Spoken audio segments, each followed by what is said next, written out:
Capilab avec Sophia. On pose une question, on teste, on observe et on trouve la solution. Capilab avec Sophia. La science commence ici. Une idée, une expérience et le monde s'éclaircit. Salut tout le monde! Bienvenue à Capilab avec Sophia, la chaîne où on fait des expériences, où on pose des questions et on essaie de comprendre le monde, une découverte à la fois. Aujourd'hui, je vais faire une expérience scientifique avec des déchets de cuisine. Oui, du compost comme des pelures de bananes, et des bluets ou n'importe quoi d'autre qui habite dans votre bac de compostage. On aurait besoin de quelques petites choses pour cette expérience. On aura besoin de 2 bouteilles, un entonnoir, un ciseau ou un couteau, de l'eau et 2 ballons. Mais sont où mes ballons? Bon, je les trouve pas. Continuons. Ça a l'air simple, mais ça va vous aider à comprendre qu'il y a quelque chose de vraiment important. Qu'est-ce qui arrive aux déchets de cuisine quand on les décompose? Et aujourd'hui, je ne suis pas seule. Mon assistant scientifique officiel sera avec moi. Capi, le capybara! Ah, sont là mes ballons. Mon petit coquin. Au Canada, on envoie encore des milliers de tonnes de déchets dans les sites d'enfouissement chaque année. Une partie de ces déchets sont des restes de nourriture qui auraient pu être compostés. Quand ces déchets se décomposent avec peu d'oxygène, ils peuvent produire du gaz comme du dioxyde de carbone et le méthane. Le méthane est un gaz à effet de serre très puissant. Mais bonne nouvelle, dans certains endroits, on récupère ces gaz pour faire du biogaz, une forme d'énergie. Aujourd'hui, je vais donc faire une petite simulation pour voir si les déchets de fruits peuvent produire assez de gaz pour faire gonfler un ballon. Si tu aimes l'expérience, n'oublie pas de liker et de t'abonner. Allez, bienvenue au Capilab. On commence! Ma question scientifique est-ce que des déchets de fruits comme des pelures de bananes, des bluets peuvent produire assez de gaz pour faire gonfler un ballon? C'est ce qu'on va essayer de vérifier avec notre expérience. Je pense que la bouteille avec les déchets de fruits vont produire du gaz et ce gaz va gonfler le ballon. Donc si le ballon gonfle, ça voudrait dire qu'il y a probablement du gaz qui s'est formé dans la bouteille.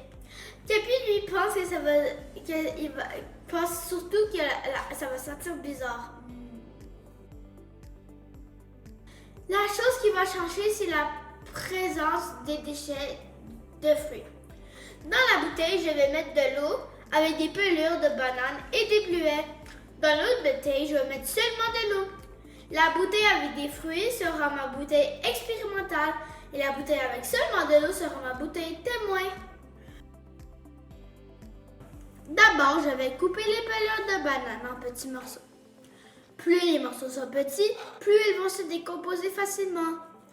C'est un peu comme si on préparait un buffet pour les bactéries. Sauf qu'au menu, c'est la banane trop mûre et les bluets fatigués. Étape 2. Préparer la bouteille expérimentale. Dans la première bouteille, je vais mettre des morceaux de pelure, des bananes et les bluets. Cette bouteille, c'est ma bouteille expérimentale.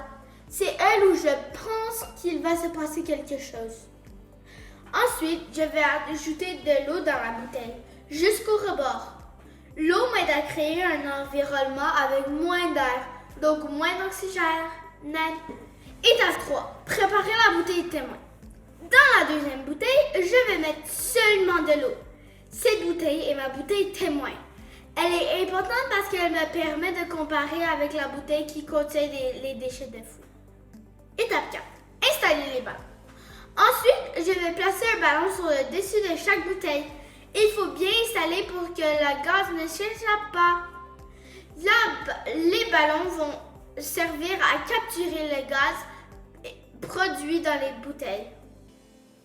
Si le gaz se forme, il va monter dans le ballon et le ballon va commencer à gonfler. Étape 5. Placer les bouteilles au même endroit. Je vais placer les deux bouteilles au même endroit, par exemple, près d'une fenêtre ou sur une table. Les deux bouteilles doivent rester dans les mêmes conditions. Comme ça, si une différence apparaît, on pourrait mieux comprendre d'où elle vient. Étape 6. Observer pendant plusieurs jours. Maintenant, il faut attendre et observer. Je vais regarder mes bouteilles pendant plusieurs jours. Par exemple, au jour 1, au jour 3, au jour 5 et au jour 7. Je vais noter ce que je vois. Est-ce que le ballon gonfle? Est-ce que l'eau change de couleur? Est-ce qu'il y a des bulles? Est-ce que les fruits changent d'apparence? Est-ce que la bouteille témoin reste pareille? Et surtout, je ne vais pas ouvrir les bouteilles pour sentir. Parce que premièrement, ce n'est pas nécessaire et deuxièmement, je veux garder mes amis. Je l'ai mis à l'envers. Ça va comme là-bas. Est-ce qu'on peut recommencer? A few moments later. One eternity later. Nous sommes maintenant plusieurs jours plus tard. C'est vraiment cool. Comme vous pouvez voir, dans la bouteille témoin, avec seulement de l'eau, le ballon n'a presque pas changé. Sauf qu'il a un petit peu d'air dedans. Mais dans la bouteille avec les plus lourdes de bananes et les bleuets, on voit une différence. Les fruits sont plus décomposés. Wow! L'eau est devenue plus foncée et le ballon a gonflé, comme vous pouvez voir. Ça veut dire qu'un gaz s'est formé pendant que les déchets de fruits se sont décomposés. Capi a surveillé les bouteilles toute la semaine. Il n'a rien dit parce que c'est un capybara très professionnel. Mais je pense qu'il est impressionné. Mon hypothèse est donc confirmée. Ou en langage capilab, la banane a officiellement lâché un gros gaz puant. Merci d'avoir regardé mon expérience sur Capilab avec Sophia. Si tu as aimé voir une banane essayer de gonfler un ballon, n'oublie pas de liker et de t'abonner. Merci, à bientôt pour une prochaine expérience. Et maintenant, maman a dit que je dois aller laver ses bouteilles vraiment bien. Tu viens, Capi? Capilab avec Sophia.